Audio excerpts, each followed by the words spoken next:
Hello friends, இன்றைக்கி நம்ம சேனலில் என்ன பார்க்க போகிறோன்னா, திருவண்ணாமலையில் மகா தீபம் ஏற்றப்பட்ட வீடியோ காட்சி தான் இந்த வீடியோவில் பார்க்க போகிறோம்.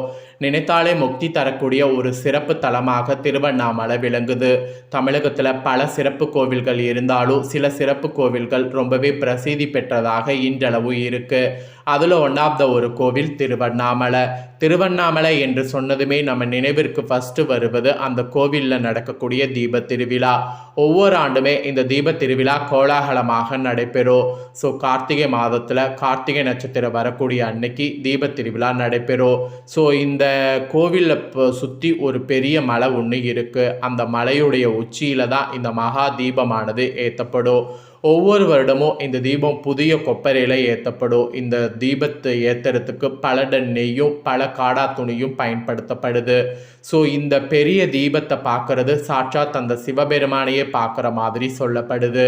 ஸோ இந்த வருடத்துக்கு தீபம் ஏற்றப்பட்ட காட்சியை தான் இன்றைக்கி இந்த வீடியோவில் பார்க்க போகிறோம். ஸோ இதை பார்க்கும்போது சிவபெருமானையே நேரில் பார்க்குற மாதிரி சமம். ஆக்சுவலி திருவண்ணாமலை அப்படின்னு சொன்னாவே ஃபஸ்ட்டு நாம் தெரிஞ்சிக்க வேண்டியது இந்த தலத்துடைய சிறப்பு. இந்த தலத்துடைய சிறப்பு என்னன்னா, நம்ம மற்ற தெய்வங்களை போய் வழிபாடு செய்தால் தான் முக்தி கிடைக்கும். ஆனால் திருவண்ணாமலையை இப்போ நாம் நினைச்ச இடத்துல இருந்து வேணாவே முக்தி கிடைக்கும். அதுதான் இந்த தலத்துடைய சிறப்பு. இந்த தலத்தில் சிவபெருமான் அடிமுடி காணாத நெருப்பாக காட்சி தருவார். இதை பார்த்தா அந்த சிவபெருமானை பார்த்ததுக்கு சமம். சிவபெருமானை பார்க்கக்கூடிய இந்த ஒரு நேரம் நமக்கு நல்ல நேரமாக இருக்கும் அப்படிங்கிற மாதிரி சொல்லப்படுது. ஃபஸ்ட்டு இந்த வீடியோ காட்சியை பாருங்கள். அதுக்கப்புறம் இன்னும் சில முக்கியமான தாள்களை இந்த வீடியோவில் உங்களுக்கு ஷேர் பண்ணுறேன். இந்த தீபத்தை பார்த்ததுக்கு பின்னாடி தீபம் ஏற்ற வேண்டும். அந்த தீபம் ஏற்றும் போது சில வழிமுறைகளை நாம் ஃபாலோ பண்ணோம். ஸோ அதெல்லாம் என்னென்னங்கிறத நான் வீடியோவில் உங்களுக்கு ஷேர் பண்ணுறேன். முதல்ல தீபம் ஏற்றக்கூடிய அந்த வீடியோ காட்சியை பாருங்கள்.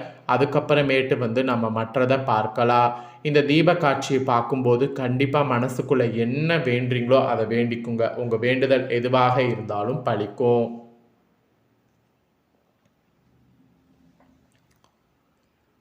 என்ன நண்பர்களே, வீடியோவை பார்த்துட்டிங்களா? வீடியோ பார்த்த அத்தனை பேருக்குமே பயங்கரமான புண்ணியம் சேரும். அதில் எந்த டவுட்டும் வேண்டாம்.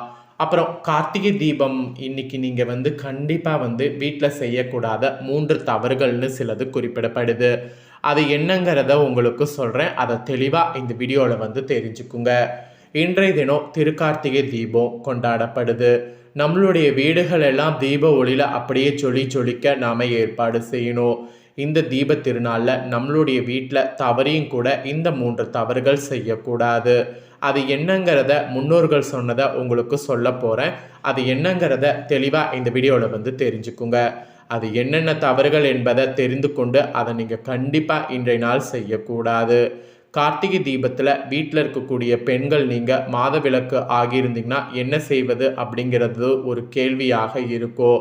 அந்த கேள்விக்கும் இந்த வீடியோவில் விட சொல்ல போகிறேன். ஸோ இந்த ஒரு வீடியோ பார்த்திங்கன்னா நிறைய தகவல்களை நீங்கள் தெரிந்து கொள்ளலாம். ஃபஸ்ட்டு இன்றைக்கி கார்த்திகை தீபங்கிறதுனால செய்யக்கூடாத 3 தவறுகள் என்னென்னங்கிறத வாங்க பார்க்கலாம். முதல் தவறு, எக்காரணத்தை கொண்டு கார்த்திகை தீபமான இன்னைக்கு வீட்டில் விளக்கேற்றாமல் வீட்டை பூட்டி விட்டு வெளியிடங்களுக்கு செல்லக்கூடாது. நீங்கள் இந்த கார்த்திகை தீபத்தில் ஏதாவது ஆன்மீக ரீதியான வழிபாட்டிற்காக வெளியிடங்களுக்கு கோவில்களுக்கு செல்வதாக இருந்தால் கூட பக்கத்து வீட்டில் இருப்பவர்கள் அல்லது உங்கள் சொந்த பந்தங்கள் யாராவது ஒருவரை வீட்டுக்கு வர சொல்லி நிலைவாசலையாவது கட்டாய 2 விளக்கு ஏற்ற வேண்டும். உங்கள் வீடு கார்த்திகை தீபமான இன்று இருளடைந்து இருக்கவே கூடாது. இதுதான் இன்னைக்கு முதல் விஷயமாக சொல்லப்படுது. அப்புறம் 2வது விஷயம், கார்த்திகை தீபத்தில் நீங்கள் வழிபாடு எதுவும் மேற்கொள்ளவில்லை என்றாலும் விளக்கு மட்டும் ஏற்றி வைத்துவிட்டு அசைவம் சாப்பிடக்கூடாது. இரவு நேரத்துக்கு மேல் கார்த்திகை தீபம் முடிந்துவிட்டது என்று இரவு வெளியிடங்களுக்கு சென்று அசைவம் சாப்பிடுவதையும் தவிர்ப்பது ரொம்ப ரொம்ப நல்லது என்பது குறிப்பிடப்படுது. அப்புறம் இன்னைக்கு கார்த்திகை தீபத்தில் 3வதாக என்ன விஷயம்னா, முடிந்தவரை அடுத்தவர்களுடன் கை நீட்டி கடன் வாங்காதீங்க. மளிகை கடையில் ஏதாவது பொருள் வாங்குவதாக இருந்தால் கூட கடன் வைக்காமல் காசு கொடுத்து வாங்குங்க. இந்த நல்ல நாளில் கடன் வாங்குவது நல்ல விஷயம் அல்ல. இந்த தீப திருநாளில் நாம் செல்வ செழிப்போடு வாழ வேண்டும் என்றால் நான் சொன்ன இந்த 3 விஷயங்களை கண்டிப்பாக பின்பற்றியே ஆகணும். பின்பற்றலைன்னா இதுவே உங்களுக்கு பெரிய இழப்பாக போய் முடியும்.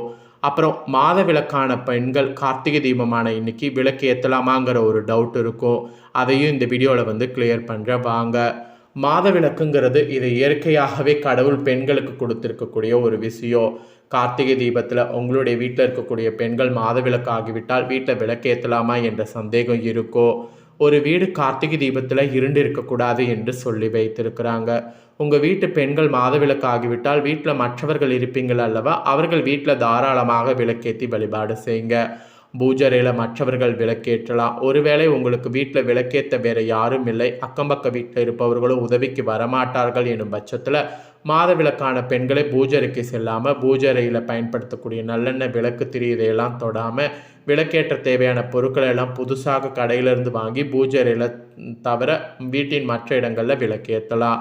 ஆனால் இந்த மாதவிலக்கு சமயத்தில் பயன்படுத்திய மண் அகல் விளக்கு, எண்ணெய் திரி இவை எல்லாவற்றையும் மீண்டும் கொண்டு போய் பூஜரையில் வைத்து பயன்படுத்தக்கூடாது என்பதை நினைவில் வைத்து கொள்ளுங்க. இந்த சலுகை மாதவிலக்கான பெண்களுக்கு இந்த கார்த்திகை தீபத்துக்கு மட்டும்தான், மற்ற நாளில் கிடையாது.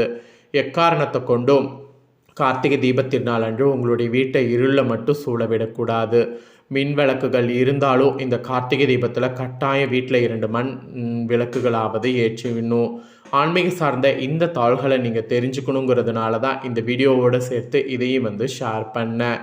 கண்டிப்பாக இதை தெரிஞ்சுக்கிட்டது ரொம்ப யூஸ்ஃபுல்லாக இருக்கும்னு சொல்லி நான் நம்புகிறேன்.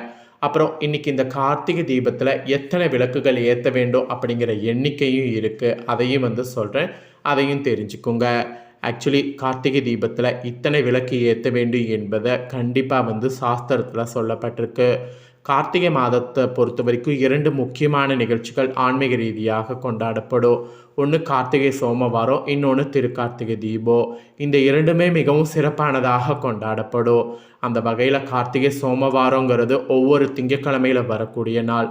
ஆனால் திருக்கார்த்திகை தீபம் வருடம் மாறி மாறி தான் வரும். ஸோ இந்த வருடம் பார்த்திங்கன்னு வச்சுக்கோங்களேன், 2025 ஆண்டுக்கான கார்த்திகை தீபம் டிசம்பர் 3ஆம் தேதி வருது. இத்தகைய திருவண்ணாமலை கார்த்திகை தீபத்தில் வீட்டில் நாம் எத்தனை விளக்கேற்றினால் நல்லது என்றும் எப்படி விளக்கேற்ற வேண்டும் என்பதையும் நான் சொல்ல போகிறேன்.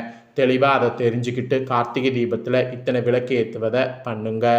கார்த்திகைத்தில் நாம் அகல் விளக்குகளில் தான் நல்லெண்ணெய் ஊற்றி விளக்கு ஏற்ற வேண்டும். அதே போல் அகல் விளக்குகளுக்கு மஞ்சள் மற்றும் குங்குமம் போட்டு வைக்க வேண்டும். குறைந்தபட்சம் 27 விளக்குகள் ஏற்ற வேண்டும். அதிகபட்சம் 50,100 என்ற விளக்குகள் வேண்டுமானாலும் ஏற்றலாம். முதல்ல வாசலில் கோலத்தின் நடுவில் விளக்கு ஏற்ற வேண்டும். வாசல்ல இருந்து நிலைவாசலில் தீபம் ஏற்றணும். அதற்கு பிறகு வெளியில் ஏற்றிய ஒரு தீபத்தை எடுத்து வீட்டுக்குள்ளே பூஜரையில் விளக்கேற்ற வேண்டும். அதே போல் ஹால் விளக்கிற்கு அடியில் வெத்தலை அல்லது வாழை இலை என 2ல் ஏதாவது ஒன்றை வைக்க வேண்டும். மேலும் வீட்டு வாசல்ல இருந்து விளக்கேற்ற வேண்டும். வீட்டுக்குள்ளே விளக்கேற்றி வெளியே போகக்கூடாது.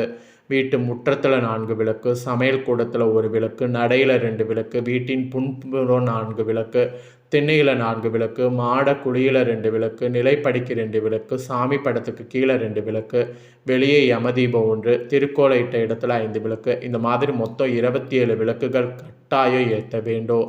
இத்தகைய இடங்களில் கட்டாயமாக விளக்கேற்ற வேண்டும். இவை இல்லாமல் வேறு இடத்துல உங்களுடைய விருப்பப்படி எத்தனை விளக்கு வேண்டுமானாலும் ஏற்றிக்கொள்ளலாம். மேலும் குறைந்தபட்சம் 9 விளக்கு முதல் அதிகபட்சமாக 27 விளக்கு திருக்கார்த்திகை அன்று ஏற்ற வேண்டும். அதே போல் கார்த்திகை தீபம் அன்று காலையில் குளித்துவிட்டு முருகப்பெருமானை நினைத்து வழிபாடு செய்யணும். பின்பு மாலையெல்லாம் பார்த்தீங்கன்னு வச்சுக்கோங்களேன், சிவபெருமானை நினைத்து திருவிளக்கு ஏற்றி வாழ்க்கையில் உள்ள இருள்கள் அனைத்தும் நீங்கி பிரகாசம் உண்டாக வேண்டிக் கொள்ளணும். ஸோ மனதார பூஜை செய்யுங்க, நல்லதே நடக்கும். விளக்கு கிழக்கு திசை நோக்கி ஏற்றினால் துன்பங்கள் நீங்கும். தீபங்களை வடக்கு திசை நோக்கி ஏற்றினால் அறிவு வளரும், செல்வம் சேரும். மேற்கு திசை நோக்கி ஏற்றினால் கடன் தொல்லை நீங்கும், மேலும் தோஷங்கள் நீங்கும். விளக்கை எந்த காரணத்தை கொண்டு தெற்கு திசையில் ஏற்றக்கூடாது. வாசலில் ஏற்றப்பட்ட தீபமானது குறைந்தபட்சம் 1/2 மணி நேரமாவது எரிய வேண்டும். விளக்குகளை எல்லாம் ஏற்றி அணையிறது பார்த்தீங்கன்னு வச்சுக்கோங்களேன், கரெக்டாக பார்த்துக்குங்க. ஸோ கார்த்திகை தீபத்தில் திருவண்ணாமலையில் ஏற்றப்பட்ட தீபத்தை பார்த்துட்டு கூடவே இந்த தாள்களை தெரிஞ்சுக்கணும் அப்படிங்கிறதுனால தான் இந்த முக்கியமான தாள்களை உங்களுக்கு ஷேர் பண்ணதை தெளிவாக இந்த வீடியோவில் தெரிஞ்சிருப்பீங்க. தெரிஞ்சதுக்கேற்ப கண்டிப்பாக செயல்படுங்க. அதே போல் இந்த தாள்களை உங்கள் ஃப்ரெண்ட்ஸ் ஃபேமிலியில் இருக்கிறவங்க பார்க்கணும் அப்படின்னு நினச்சிங்கன்னா வீடியோ லைக் பண்ணி உங்கள் ஃப்ரெண்ட்ஸ் ஃபேமிலிக்கு ஷேர் பண்ணுங்கள். ஏன்னா உங்கள் ஃப்ரெண்ட்ஸ் ஃபேமிலியில் இருக்கிறவங்களும் கண்டிப்பாக வீடியோ பார்க்கட்டும். அவங்களும் கண்டிப்பாக கார்த்திகை தீபத்தில் அண்ணாமலையார் கோவிலில் ஏற்றப்பட்ட தீபத்தை பார்த்து தெரிஞ்சு இதற்கேற்ப நடந்து பயன் பெறட்டும். அதே போல் நம்ம சேனலில் நிறைய முக்கியமான அதிசயமான வீடியோலாம் போடப்படும். அதையெல்லாமே உடனுக்குடனே தெரிந்து கொள்ள மறக்காமல் நம்ம சேனலை சப்ஸ்கிரைப் பண்ணுங்கள், கூட பெல் பண்ண ப்ரெஸ் பண்ணுங்கள்.